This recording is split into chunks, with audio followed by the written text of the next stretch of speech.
Hey, I'm Sarah Gaither with Carolina Pottery, and when I think of fall, I always think of pumpkins. So today I'm going to teach you how to do a mesh pumpkin. The first thing you're going to need is a mesh wreath form. Then we're also going to use, this is a new product that's a fabric mesh, and then we're going to use a little bit of green mesh. And what I've done is I've taken all of the tips on the work wreath and just pulled them up. And now I want you to think of your mesh wreath in terms of a clock. So what we're going to do is this is your 12 o'clock, 1 o'clock, 2 o'clock, 3 o'clock, and so on. Now we're not going to need these inside tips, so you can just go ahead and lay those back down. We're going to be focused on the outside ring of our mesh wreath. Okay, so let's get started. So what we're going to start by doing is we're going to go from 1 o'clock to 3 o'clock. So I'm going to take the mesh. The easiest way is to just drop it down on the floor. I'm going to gather it up in one hand and make just an ugly little poof right there. This is how I'm going to hook it on to my mesh form. So I'm going to come, I only need one of these tips here, and I'm just going to wrap it around that ugly little poof. And then I'm going to take the poof and I'm just going to stick it in behind the form. Now my mesh is hooked on and we're ready to go. So I'm going to take, I want to make sure that the sides roll under.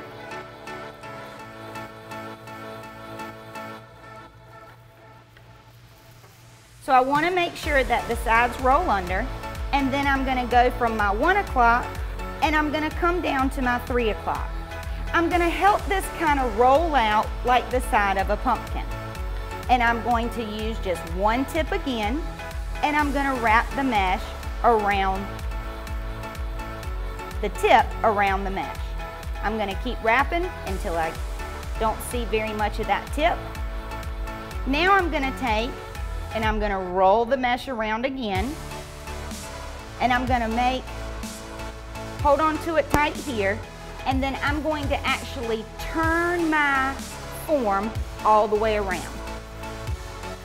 And I'm going to come right back down beside that, and you'll notice I'm overlapping the first one that I did. So now I'm at my 3 o'clock. I'm going to come back up and use my 1 o'clock tip again, the second one, and wrap that around the mesh.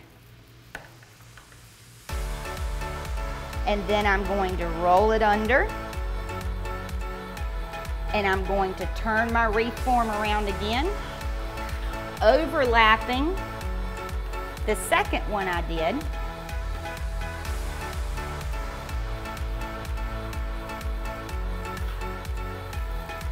And I'm going to bring that down using one tip right to the next side, so I'm at 4 o'clock. And I'm going to wrap that around. Don't worry about yet if you have any spaces in there. We'll fix that at the end. So now I'm just going to keep on going until I get all the way to the other side.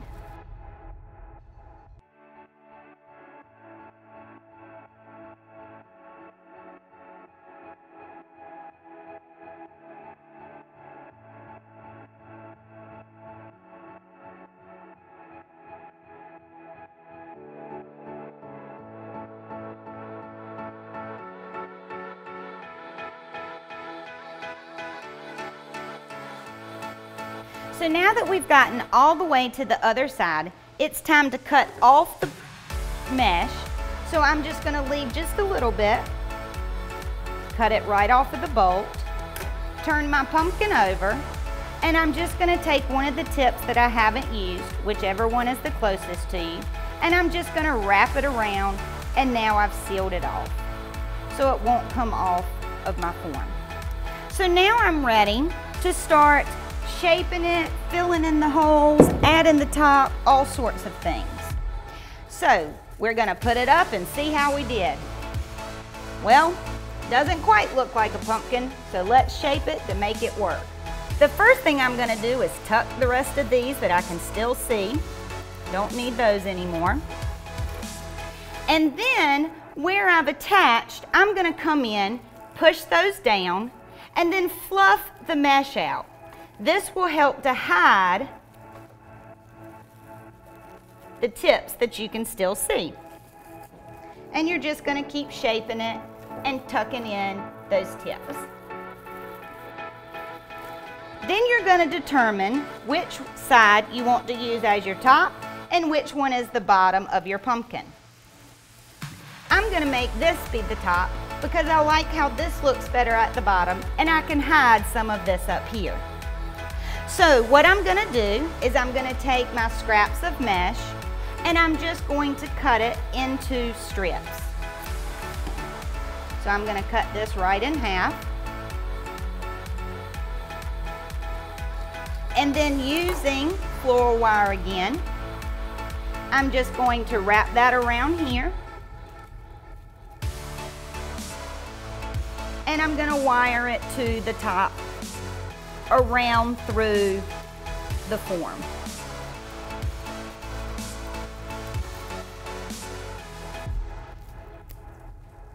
So I'm just rolling it up, pinching it in the center.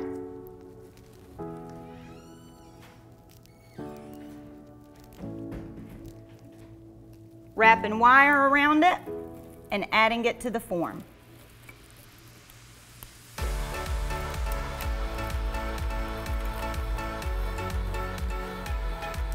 So I also want to mix in some other colors to the top, so I've made the same thing with some lime green.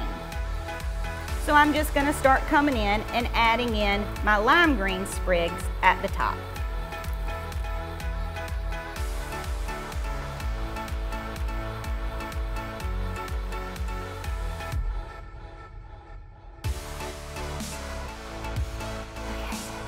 All right, so once you've added on your tops of your leaves, I'm going to come in and trim them a little bit. They've gotten a little long, and sometimes the mesh can unravel a little bit, but once you've trimmed it up, it'll be just fine. So I've trimmed my leaves, and now I want to add even more frou-frou to my pumpkin. So now we're going to add our bow.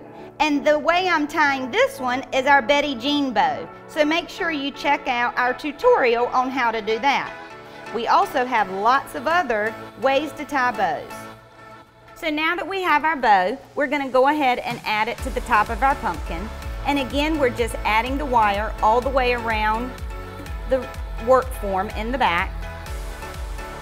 So you could stop here if you wanted to, because now you have a wonderful mesh pumpkin. Or the other thing that you can do is you can take some picks. This one has leaves and berries and pine cones. Kind of spread them out. And then what I'm going to do is I'm going to stick this part into my glue pan. And I'm going to add it to the side of my bow. And then I'm going to take one more. This one has the pomegranate and the berries and the leaves. I'm going to put it into my glue pan, and I'm going to add that on the other side of my bow. So the neat thing about doing a pumpkin out of mesh is you can do the traditional orange pumpkin, or you can also do a natural pumpkin with burlap, cotton, and all sorts of fun things in it. So the options are unlimited. So thanks for joining us today. I'm Sarah Gaither with Carolina Pottery.